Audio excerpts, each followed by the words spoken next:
이런 얘기가 있습니다. 그러니까 실화라는데 뭐 내가 보지는 않았으니까 실화인지 예화인지는 잘 모르겠는데 이야기인지 어떤 사람이 저녁에 길을 가다가 냉동차 문이 열려 있어서 뭐 있나 이렇게 쳐다보고 안까지 가서 뒤져보다가 정지해 있는 냉장고의 냉동칸이 문열이 탁 닫혀버린 거예요. 근데 그건 안에서는 열 수가 없는 거예요.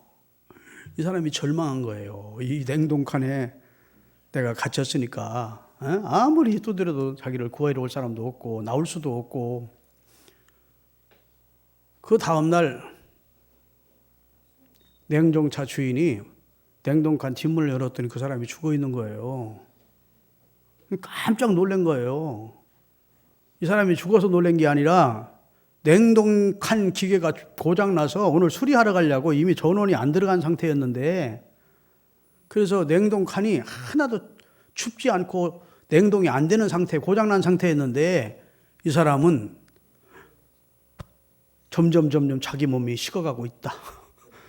유서를 써놨는데 나는 점점 정신이 혼미해진다. 그러면서 두려움과 공포 속에 이 사람이 죽은 거예요. 여러분, 이 사람을 죽게 한 것이 무엇입니까? 두려움이에요. 공포. 사실은 냉동칸에 기계가 결함이 있어서 아무런 그냥 그 안에 있어가 조용히 있다가 다음날 문 열어주면 나오면 되는 거였는데 마치 지금 계속해서 자기가 냉동돼 가고 있다고 생각을 한 거예요. 그리고 막 손발이 막 차그려지고 있고 이러다가 나 죽는다 하다가 진짜 죽은 거예요. 여러분, 생각이라는 게 그렇게 무섭습니다. 여러분, 생각이라고 하는 것과 사람의 몸, 육체가 별개가 아니라고요. 할렐루야. 하나님이 따로따로 지키는 했지만 육체를 지어놓고 생기를 불어넣었지만 어차피 하나님의 생명이 육체라 속에 들어가 있어서 이 마음과 육체가 이 불갑을 연결이 돼 있다고요. 그래서 마음의 건강이 육체의 건강이 되고 육체의 건강이 또 마음에까지 건강을 미치기도 한다고요. 믿습니까? 육체의 건강은 지금 아주 우리 모두 모이기만 하면 육체의 건강에 대한 화두입니다. 건강 얘기를 제일 많이 하죠. 근데 마음의 건강이나 영혼의 건강에 대해서는 별 관심들이 없죠. 그러나 실상은 마음이 건강해야 진짜 건강한 사람이고, 할렐루야. 더 나아가서 믿음이 강건한 사람이 진정한 그리스도인이라고 할 수 있는 줄로 믿습니다. 생각이라고 하는 것이, 두려움이라고 하는 것이, 공포라고 하는 것이 사람을 죽게까지 할 수 있겠구나 하는 것을 알게 된 거예요. 우리 영국에 가면 유명한 테니스 선수가 있었는데 길버트라고 하는 유명한 테니스 선수가 있었다고 그래요. 그 부유한 집의 아들이어서 어렸을 때 테니스를 해서 세계적으로, 지금은 뭐 나달 같은 페더러 같은 사람이 테니스 잘하지만 길버트가 테니스 선수였을 때는 그가 최고였다고, 세계에. 그런데 그의 어머니가 치과 치료를 받다가 그냥 심장마비로 죽은 거예요. 그가 8살 때. 그러니까 그럼 이가 아파도 절대로 치과를 안 갔어요. 그런데 그가 나이가 들어서 이제 50세가 넘고 이가 자꾸 상하니까 막 아무리 병원을 가지려고 해도 병원 안 간다, 치과는 안 간다 그러는 거예요. 그러면 할 수 없다. 치과 의사를 우리 집으로 데려오자 하고 가족들이 치과 의사를 길버트의 집으로 모시고 와서 그의 입을 열고, 병원에는 안 가고 이제 이는 아프고 하니까 의사가 왔으니까 치료를 받으려고 하지 않겠습니까? 입을 열고 이걸 누르잖아. 응? 그런데 그냥 심장마비로 죽은 거예요. 이게 실화들입니다, 실화.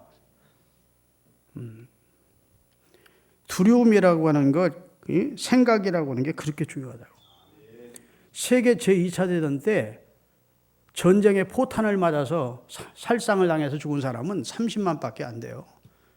군인들이나 폭탄으로 죽은 사람이. 근데 전쟁의 공포로 인해서 야기되는 2차, 3차 이 질병으로 인하여 죽은 사람이 미국 사람만 100만이 넘는데 세계 사람 얼마나 많겠어요?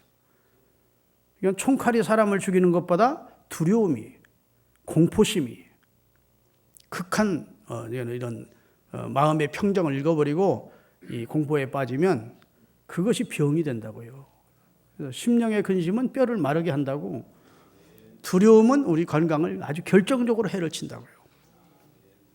믿습니까? 근데 오늘 본문 말씀은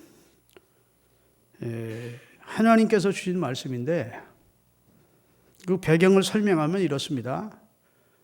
이사야서는 66장이에요. 성경이 몇 권이죠? 66권이에요. 근데 이사야서를 크게 나누면 두 부분으로 나눕니다. 그래서 1장에서 39장서를 제1 이사야서라 하고 40장에서부터 66장까지를 제2 이사야서라 해요. 근데 이사야가 기록을 했는데 1장에서 39장까지는 바벨론에 멸망당하기 전, 아직 이스라엘 백성들이 하나님의 심판으로 멸망당하기 전에 하나님이 경고하시는 경계의 말씀이 많아요. 아멘. 책망하시는 말씀이 많아요. 돌아오라, 회개하라, 죄 가운데서 떠나라, 우상을 버려라. 할렐루야. 하나님의 심판, 내 심판을 두려워하라. 그러다가는 너와 너 민족이 망한다. 돌이키라. 믿습니까? 왜 언제까지 내를 맞으려고 이렇게 완악하냐? 이렇게 막 경계하고 책망하는 말씀이에요. 두려워. 그런데 이사야 40장부터는 문제가 완전히 달라져요. 이거 내용적인 면이 40장부터 제2 이사야는 아직 이스라엘이 멸망은 안 되겠지만 이사야는 이미 이스라엘이 멸망당한 것을 본 겁니다.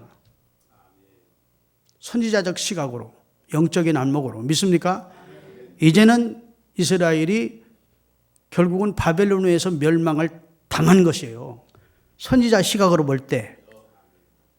그리고 나서 39장과 40장은 한 장 차이인데 내용이 전혀 달라요. 그래서 40장에 들어서서 이미 망한 이스라엘, 이미 하나님의 심판을 받은 이스라엘을 향해서 하나님이 거봐라. 말 안 듣더니 깨소금 맛이다. 이 새끼들 말 안 들으니까 망하는 거 아니야. 내 말은 진리잖아. 내 말은 사실이잖아. 막 이러고 책망하고, 내 말이 이루어졌다고 하나님께서 말 안 듣던 이스라엘을 책망하지 않고 분위기가 달라져요. 망한 이스라엘을 향해서 내 백성을 위로해라. 아멘. 두려워하지 마라. 내가 네 하나님이다. 믿습니까? 이러고 격려하고 내가 너를 택했어. 내가 너를 구속했다. 아멘. 구속이라고 하는 건 죄값을 치루어 주어서 생명을, 내가 너는 내 택한 백성이고, 여기 읽어보면요, 40장 뭐에서부터 쭉 몇 장 읽어보면 내가 하나님이 계속 내가 합니다. 내가 너를 택했고, 내가 너를 구속했고, 내가 너를 도울 것이고, 내가 너를 붙들 것이고, 내가 너를 지켜줄 것이고. 할렐루야. 넘어진 이스라엘을 하나님이 짓밟지 않고, 넘어지기 전에는 자꾸 넘어질 길을 가니까 책망도 하고 막 경계도 하고 혼도 내고 했는데, 이미 넘어져 버린 이스라엘을 거기를 또 책망하면 안 되니까, 응? 완전히 그냥 다시 일어서지 못하게 하면 안 되잖아요. 그러니까 위로해 줘라고 하나님의 선지자에게 말씀해 주시면서 격려의 말씀을, 다시 힘을 내서 일어날 수 있는 말씀을 하나님이 주시는 내용이에요. 그러니 우리 하나님이 얼마나 은혜롭습니까? 할렐루야. 지금 이스라엘의 상황이 매우 안 좋아요. 곧 바벨론이라고 하는 거대한 제국에 의해서 이스라엘은 망했어요. 아직 이사야 때 망하지 않았지만 이사야는 망한 걸 본 겁니다. 하나님이 다 보여준 거예요. 망하기 전까지는 하나님께서 이사야를 통해 책망하도록, 경계하도록 하셨지만 이미 망했자. 그때부터는 혼내라고 하지 않고, 책망하라 하지 않고, 위로해줘라. 다시 세워라. 이런 말씀을 하나님이 하시는 내용입니다. 다시 말해서 삶의 기반이 모두 다 무너져 내리고 절망할 수밖에 없는 그런 상황을 맞는 이스라엘에게 주신 말씀이 오늘 본문인데, 이사야 41장 10절은 웬만한 성경을 읽고 신앙생활을 오래 한 사람들은 다 암송하는 구절입니다. 한번 암송해 볼까요? 이거 띄우지 말아봐. 두려워 말라, 내가 너와 함께 함이니라. 놀라지 말라, 나는 네 하나님이 됨이니라.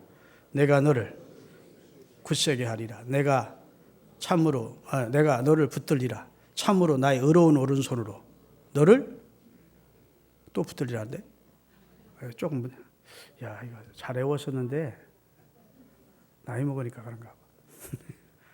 두려워 말라, 내가 너와 함께 함이니라.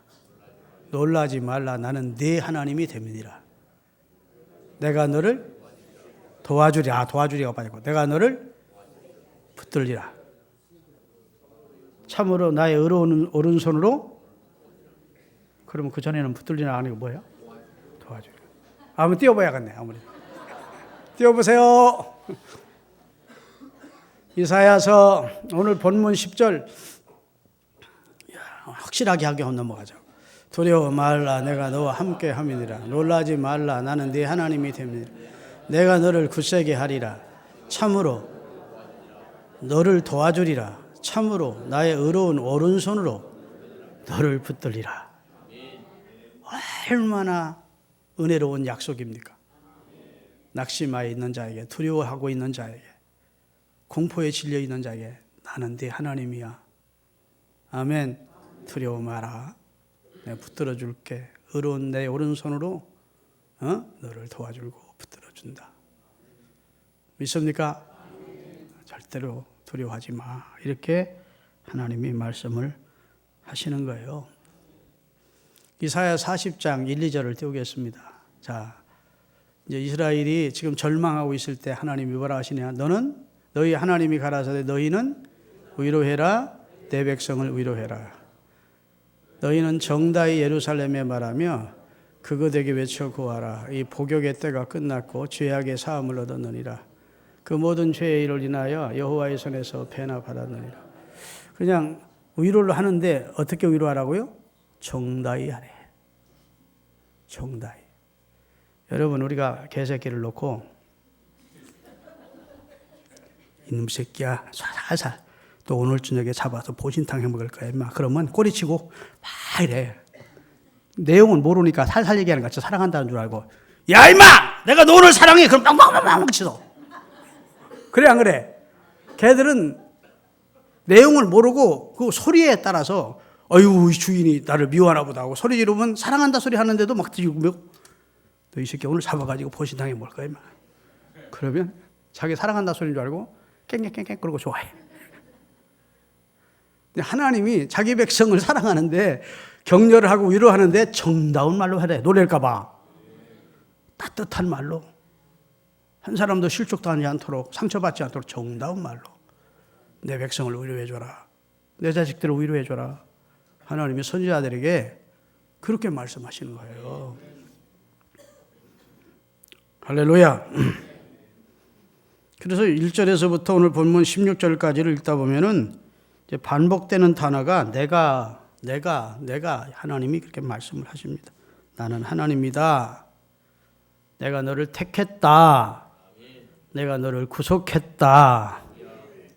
내가 너를 도와줄 것이다. 내가 너를 붙들어 줄 것이다. 내가 너를 굳세게 해줄 것이다. 할렐루야. 얼마나 나중에 크게 쓰시느냐. 너는 지금은 보잘것없는 버러지 같지만 내가 너를 큰 산들을 쳐서 부수는 타작기계를 만들어서 너를 무섭게 하던 원수들을 다 날려버릴 거다. 얼마나 멋진 약속입니까? 지금은 내 원수들이 너를 볼 때 버러지같이 보이고 지렁이같이 보이고 보잘것없이 보일지 몰라도 너는 내 자식들이야. 내 백성이야. 그러니까 네가 버러지같이 보여도 내가 너와 함께함으로 너는 타작기대가 된다. 작은 산, 큰 산 할 것 없이 다 가루를 만들 수 있도록, 그래서 내가 하나님임을 나타내 줄 거다. 그러니까 절망하지 마. 이렇게 지금 절망적인 상황을 맞는 자기 백성 이스라엘에게 하나님이 용기와 위로와 격려를 해주시는 말씀이에요. 내가 오늘 설교를 준비를 왜 했느냐? 우리나라가 지금 현 상황이 참 암담합니다. 암담해. 나라 걱정을 안 할 수가 없습니다. 너무 갈등이 심합니다. 내란만 아니라서 뿐이지, 총 들고 내란만 아니라서 뿐이지, 좌우가 지금 아주 원수처럼 싸웁니다. 남북이 대치되어 있는 상황에서 우리끼리 또 아주 지금 대립이 심각해요. 그래요, 안 그래요? 진짜 나라 걱정하고 기도하는 사람들은 걱정 안 될 수가 없어요. 세계가 우리나라를 주목하고 있다고요. 나라의 지도자를 잘 뽑아야 되지. 이거 여러분, 부모는 우리가 선택할 수 있어요, 없어요? 부모는 우리가 선택을 못해. 그건 부모님에 의해서 나는 태어나니까. 그러나 나라의 지도자는 우리가 선택할 수 있습니까, 없습니까? 민주주의국가는 표로 선택을 하는 거예요. 그분을 잘 뽑았다, 잘 못 봤다 그런 얘기가 아니고, 야, 이렇게 갈등이 심했다가는 이거 우리나라를 세계가 볼 때 우리나라가 계속해서 경제 발전해서 세계 5위 안으로 들어갈 수 있는 여력과 그런 인재들을 가진 나라라고 세계가 부러워했었습니다. 근데 지금 막 계속 경제가 어려워지고 있잖아요. 지금 뭐 바벨론 같은 그런 태산 같은 문제들이 우리 앞에 오는, 그래서 우리가 앞나라 생각하면 좀 걱정도 되고 두렵기도 하고, 내 앞나라는 어찌 될까? 내 사업은 어찌 될까? 내 자식들은 어떻게 될까? 자꾸 외국에 지금 돈 갖다 쓰면서 막 엄청난 예산을 가지고 그냥 막 어려운 사람 도와준다는 막 그냥 예산 폭탄을 하고 있는데, 그건 당장은 받아서 좋지만 지금 외자 유치해서 하는 거니까 우리가 그걸 감당할, 우리도 세금만 가지고는 감당이 안 되는 거 아닙니까? 그거 다 아는 내용 아니에요? 그러니까 걱정이, 우리 자식 세대도 이렇게 우리처럼 잘 살 수 있을까? 별 걱정이 다 된다고. 그런데 우리는 하나님의 말씀을 들읍시다. 두려워 마라. 대한민국은 하나님이 기뻐하는 자가 많아. 아멘. 아무것도 염려하지 말고 너희 구할 것을 감사함으로 하나님께 아뢰라. 나라 염려하지 말고, 네 앞날 염려하지 말고, 네 자식도 염려하지 말고 감사함으로 하나님께 맡기라. 성경이에요. 지금 내 말이가 꾸며하는 얘기가 아니고, 그리하면 하나님의 평강이 그리스도 예수 안에서 너희를 다 지켜줄 거야. 하나님의 전능하심을 믿으십시오. 신앙이라고 하는 것은 주님의 약속을 신뢰하는 것이에요. 그리고 특별히 그리스도인은 주님이 그의 아들을 통해서 나를 구속해 주셨다는 사실을 믿는 겁니다. 우리는 육적인 이스라엘보다 신령한 이스라엘인 그리스도인들은 육적인 이스라엘이 비교도 안 될 정도로 우리는 하나님 볼 때 존귀한 자들이에요. 왜냐하면 아들의 피로 속량했으니. 구약시대는 양의 피로 한시적으로 속량했는데 비교가 됩니까? 그만큼 우리를 땅에 있는 성도를 존귀하게 보신다. 그리스도께서 피 흘려 우리를 구속해 주셨고, 하나님은 너는 내 것이라, 이렇게 말씀하셨다고. 이사야서 43장 1절에서 7절을 읽겠습니다. 야곱아, 너를 창조하신 여호와께서 이제 말씀하시느니라. 이스라엘아, 너를 조성하신 자가 이제 말씀하시느니라. 너는 두려워하지 말라. 내가 너를 구속하였고 내가 너를 지명하여 불렀나니 너는 내 것이라. 네가 물 가운데로 지날 때에 내가 함께 할 것이라. 강이 건널 때에 너를 침몰치 못할 것이며 네가 불 가운데로 행할 때에 타지도 아니할 것이요 불꽃이 너를 사르지도 못하리니 대저 나는 여호와 네 하나님이요 이스라엘의 거룩한 자요 네 구원자임이라. 내가 애굽을 너의 속량물로 구스와 수발을 너희 대신으로 주었노라. 내가 너를 보배롭고 존귀하게 여기고 너를 사랑하였은즉 내가 사람들을 주어 너를 바꾸며 백성들로 내 생명을 대신하리니 두려워하지 말라. 내가 너와 함께하여 내 자손을 동방에서부터 오게 하며 서방에서부터 너를 모을 것이며 내가 북방에게 이르기를 놓으라 남방에게 이르기를 구려하지 말라. 내 아들들을 원방에서 이끌며 내 딸들을 땅끝에서 오게 하라. 무릇 내 이름으로 일컫는 자 곧 내가 내 영광을 위하여 창조한 자를 오게 하라. 그들을 내가 지었고 지금은 내가 흩어놓을지 몰라도 다 돌이켜 있게 해준다. 왜냐하면 내가 구속했고 내가 내 것이기 때문에 절대로 내가 내 백성을 포기하지 않는다. 너를 포기하지 않아. 믿습니까? 그 하나님을 믿으라고 하나님께서 말씀해 주시고 있는 거예요. 할렐루야. 그러니까 바벨론이라고 하는 거대한 나라가 이제 곧 쳐들어올 것이고 멸망을 당할 것이라고 하는 이 사실 앞에 바벨론만 쳐다보지 말고 시선을 바꾸라는 겁니다. 바벨론을 보면 무섭지. 그런데 바벨론을 보지 말고 바벨론을 강성하게도 하시고 쇠퇴하게도 하시고 한 나라의 국가의 흥망성쇠를 홀로 관장하시는 네 생명의 주인 너의 구속자인 하나님을 바라보는 시상으로. 왜 바벨론만 바라보고 두려워하느냐는 겁니다. 아멘.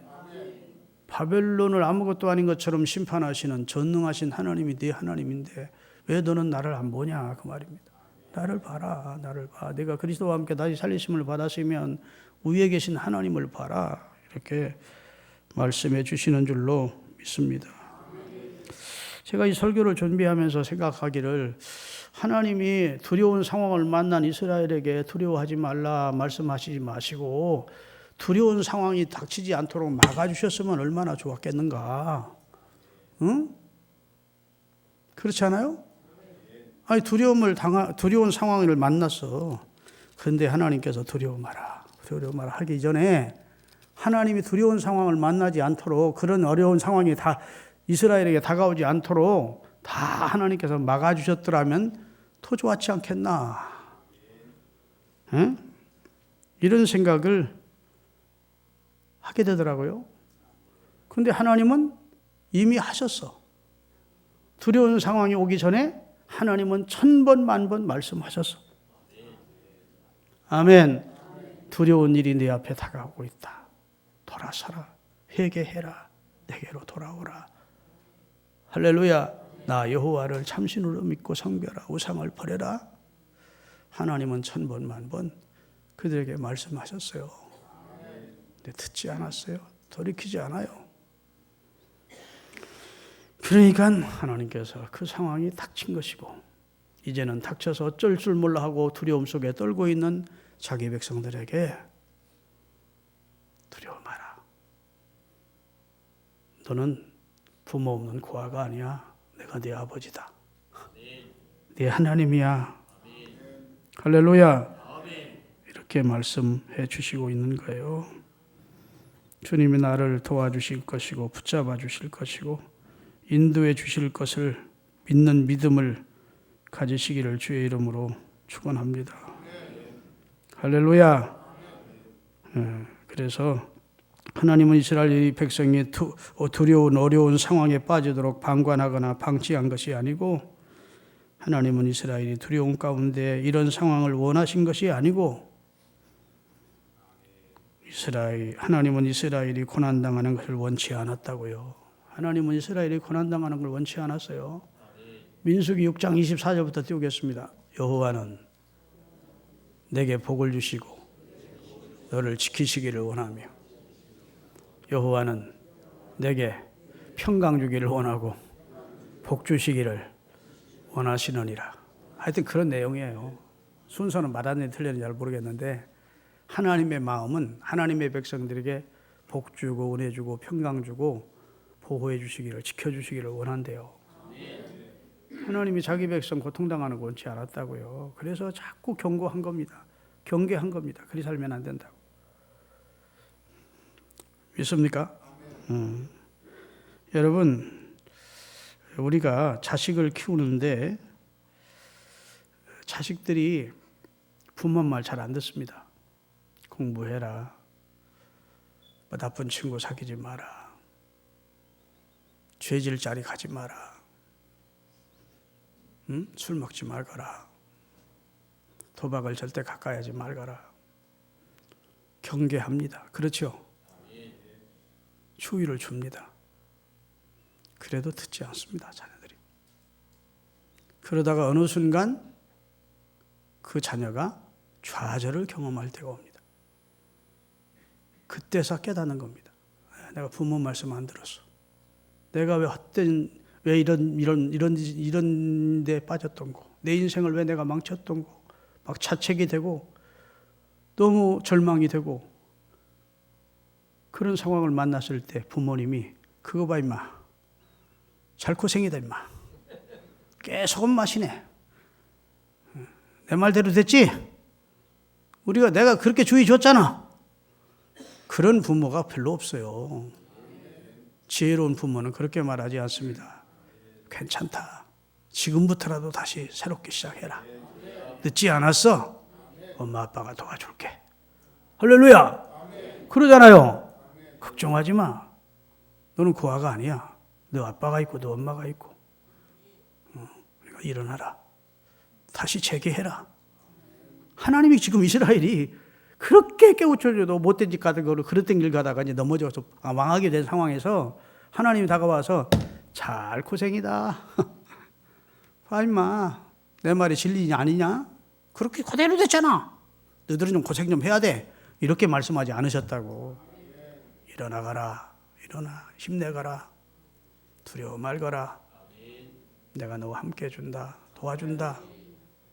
이렇게 말씀하시는 분이 고마우신 우리 하나님이라고요. 할렐루야. 그러니까 하나님께서 잘못한 이스라엘을 추궁한 적이 한 번도 없어요. 베드로가 예수님을 3번 부인하고 실패했는데 주님이 그를 만났을 때 한 번이라도 추궁한 적이 있습니까? 너 좀 얘기 좀 한번 솔직히 해보자. 어째 내가 그렇게 경고까지 했는데 그럴 수가 있었냐? 인간의 마음이었냐? 너 그럴 수 있어? 뭐 이런 말씀을 무한하게 묻질 않아요. 난 그래서 우리 주님이 멋있는 분이야. 우리가 신뢰할 만한 분이고 고마운 분이야. 우리가 행한 대로 하나님께서 추궁하면 하나님 앞에 설 사람 누가 있겠어요? 하나님 묻지 않아. 이전을 묻지 않고 다시 일어서거라. 할렐루야. 내게로 돌아오거라. 내가 붙들어 주마. 내가 너를 도와주마. 이러는 고마운 분이 주님의 말씀을 믿으시기를 주의 이름으로 축원합니다. 내가 후회하고 있을 때, 자책하고 있을 때 하나님이 무슨 말씀을 주시는가가 오늘 본문이에요. 두려워 말라고. 믿으십니까? 여러분, 아이들이 낙심하고 좌절하여 있을 때 부모가 이제 책망보다는 지혜로운 부모들은 아직도 늦지 않았다고 격려해 주는 것처럼 오늘 또 하나님은 이 특별 신년 축복성회에 우리 신흥교인들을 많이 넘어진 우리를 지금도 어려운 가운데 있는 두려운 마음을 가지고 있는 우리에게 두려워 말거라. 이걸 복음으로 들으십시오. 옛날 이사야 시대 때 하나님 이스라엘 백성들에게 주신 말씀이죠. 이렇게 생각하지 마시고 하나님께서 오늘을 살고 있는 내게 똑같은 하나님이니까 하나님이 그때 하나님이고 지금 하나님은 다른 하나님이 아니에요. 하나님은 어제나 오늘이나 영원토록 동일하셔. 그리고 우리를 향한 하나님의 사랑도 동일하셔. 하나님이 우리를 향한 마음도 동일하셔. 네, 그의 사랑한 자녀들이 예수님의 피로 구속받은 그의 아들, 딸들이 그냥 두려워하고 있고 공포에 빠져 있고 그건 주님의 뜻이 아니에요. 디모데후서 1장을 읽어보면 따라합시다. 하나님이 주시는 마음은 두려워하는 마음이 아니요 오직 능력과 사랑과 근신하는 마음이니. 능력을 주시고 사랑할 수 있는 마음을 주시고 근신하도록 하시지 두려워하도록 하잖아요. 여러분, 마귀가 우리에게 가져다 주는 것이 두려움입니다. 그래서 우리가 어떤 어려운 상황을 만났을 때 아이고 큰일 났네. 일을 어쩌면 좋아. 이러기 시작하면 사단이 1단계로 성공했다. 그리고 점점 들어오는 거예요. 그런데 주님, 이 상황에서 제가 어찌하면 되겠습니까? 주님 저를 도와주십시오. 라고 그 상황을 기도로 바꾸고, 그러면 하나님이 영적으로 내게 위로와 용기를 주심을, 지혜를 주심을 체험하는, 그래서 화가 복이 되는 은혜를 경험하는 여러분들이 되시기를 주의 이름으로 축원합니다. 할렐루야. 여러분, 우리가 이 세상 살아가면서 여러 가지 어려운 일들이 우리에게 닥치고 부딪혀오는 여러 문제들이 녹록지 않기 때문에 어려움을 만나게 될 때 꼭 오늘 이 말씀을 마음에 받으셔서 두려워하시다가 시험당하지 않기를 주의 이름으로 축원합니다. 예수 믿으면서 얻는 가장 첫 번째 축복이 마음의 평강이에요. 마음의 평강을 잃어버리면 기도도 안 되고 신앙생활을 건강하게 할 수가 없어요. 담대한 마음을 가지십시오. 하나님이 우리의 울타리가 되어주겠다는 거예요. 하나님이 우리의 방패가 되어주겠다는 거예요. 하나님이 우리의 보호막이 되어주시겠다고 말씀하시는 거예요. 할렐루야. 하나님이 지금 답답한 마음으로 우리에게 내가 있지 않니? 이렇게 말씀하시는 거예요. 아멘. 야, 2020년도 내가 있지 않니? 걱정하지 마. 내가 널 도와줄 거야. 내가 너와 함께 할 거야. 세상 사람은 너를 버러지같이 시렁이같이 봐도 내게는 네가 소중하다. 내 자식들이야. 내가 너를 이가 튼튼한 타작기계를 만들 거야. 내가 네게 능력을 주어서 큰 문제들을 다 헤쳐나갈 수 있게 해줄 거야. 그리고 네가 내 하나님의 자녀임을 세상에 드러나게 해줄 거야. 이렇게 말씀해 주시고 있다는 사실을 믿으시기 바랍니다. 사랑하는 성도 여러분, 마태복음 6장에도 보면 25장부터 35절까지 읽어보면 우리가 살면서 무엇 먹을까, 무엇 마실까, 무엇 입을까 이런 염려하지 말아요.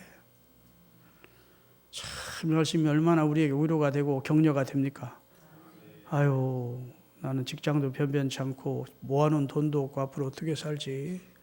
아이들은 결혼 어떻게 시키고 이런 걱정 너무 하지 마세요. 목사님은 대택도 없이 걱정만 하지 말라고. 하나님의 도움을 믿으세요. 우리 막내 여동생이 이제 남편이 얼마 전에 세상을 떴잖아요. 상론에. 어제 오빠들 언니한테 고맙다고 그때 밥을 사러 춘천에서 올라와서 교문이 큰 여동네에서 밥을 먹는데 큰아들이 인도 선교사로 가 있어요. 근데 그 교회가 월 150만 원씩 선교비를 보내줬는데 우리 여동생 남편이 한 달에 교회에다가 11조 하는 게 한 250만 원씩 11조를 했대요. 그러니까 150만 원씩 보내드리는 거 부담 없이 그냥 보내줬는데 교회가 좀 다툼이 일어나면서 교회가 갈라지고 또 그 탁광이 장로까지 쌩을 떴으니까 교회가 선교비를 아마 줄일 것 같다. 걱정된다. 이런 얘기를 하는 거예요. 그래서 내가 혼냈습니다. 하나님의 일을 하겠다고 나서 네 아들의 앞날을 하나님이 책임져 주지 않겠냐. 할렐루야. 아니 하나님의 백성으로 사는 평신도도 하나님이 도와주는데 선교하러 젊은 시절 그 어려운 그 힌두교 국가에 가서 생명 걸고 선교하는 네 아들을 하나님이 안 도와주겠냐. 누구를 통해서도 도와줘. 너 믿음 없는 권사가 그렇게 믿음 없는 소리를 하냐. 걱정하지 마. 오빠 말에 큰 힘을 얻었어. 그리고 문자가 왔어. 오빠 내가 믿음 없는 말에서 속상하게 해서 죄송해요. 그러면서 큰 용기를 얻었어요. 그러더라고요. 여러분 우리가 은근히 말을 하면서 믿음 없는 말을 해. 근데 하나님이 그걸 들으셔요. 그거 기억하셔야 됩니다. 믿음 없는 말이 툭툭 던져. 예수를 잘 믿는다는 사람들도 툭툭 믿음 없는 말을. 그게 본심이야 사실은. 예수 잘 믿는 척한 것이지 사실은 툭툭 튀어나오는 말이 본심이라고. 하나님 볼 때는 섭섭하지. 내가 있지 않느냐 그 말이야. 지금 내가 내 구속자야. 내가 너를 택했어. 내가 너를 도와줘. 내가 누구냐? 전능한 하나님이야. 내 앞에서는 큰 산이나 작은 산이나 문제될 게 없어. 바벨론 깎고 문제될 게 없어. 내가 네 하나님이다. 아멘. 내가 내 방패야. 너 왜 그렇게 믿음 없는 소리 하냐? 용기를 내라. 두려워 말라. 할렐루야. 힘을 내라. 하나님이 우리에게 말씀하신다고요. 이 설교 듣고도 또 나가면서 갯도 내야 하는데 적 공부해야 되는데 큰일 났네. 애들 학비 내야 되는데 큰일 났네. 그런 믿음 없는 소리 하지 마시고 믿을 바에는 완전히 의지하고 막 신뢰를 하세요. 하나님 이제 살든 죽든 하나님 책임져 주십시오. 뭐.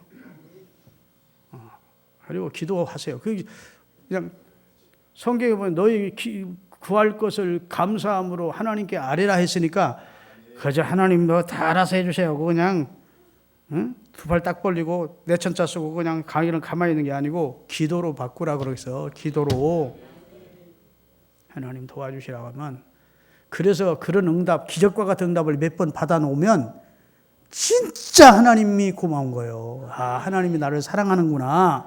내 영혼의 호소를 들으셨구나.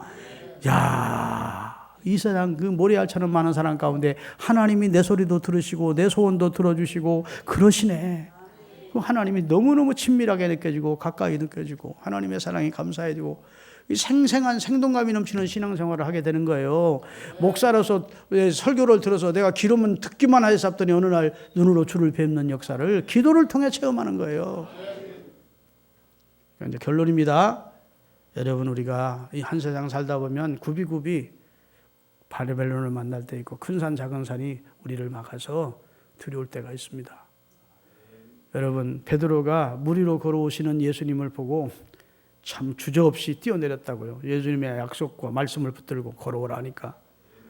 금방 예수님을 보지 않고 뭘 봤죠? 출렁거리는 파도와 바람을 봤어요. 내가 이거 무슨 짓 하고 있는 거지? 하는 순간 빠졌다. 주님이 그 손을 잡아 일으키면서 건져내면서 믿음이 적은 자야. 따라합시다. 왜 의심하였느냐? 왜 두려워했느냐? 그 말입니다. 상천하지의 유일하신 성자 하나님이 너와 함께 있는데 왜 두려워하느냐 그 말이에요. 올 한 해 동안 세상살이 가지고 두려워하지 않기로 발매 결단하시기를 바랍니다. 아이들도 주님께 맡기고 사업도 주님께 맡기고 조금 달 될 수도 있고 조금 하얀 길을 갈 때도 있고 그럴 때 너무 그냥 시기 막 감정의 기복이 막 이렇게 하지 마시고 하나님 알아서 해줄 거다. 믿습니까? 내 자식들도 하나님이 알아서 나는 기도할 뿐이다. 따라합시다. 나는 기도할 뿐이다. 내 사업도 나는 기도할 뿐이고 할렐루야. 다 기도하고 두려워 말라는 주님의 말씀이 내게 여러분에게 탁 와 닿는 이 밤이 될 수 있기를 주의 이름으로 축원합니다. 하나님의 음성으로 받으십시오.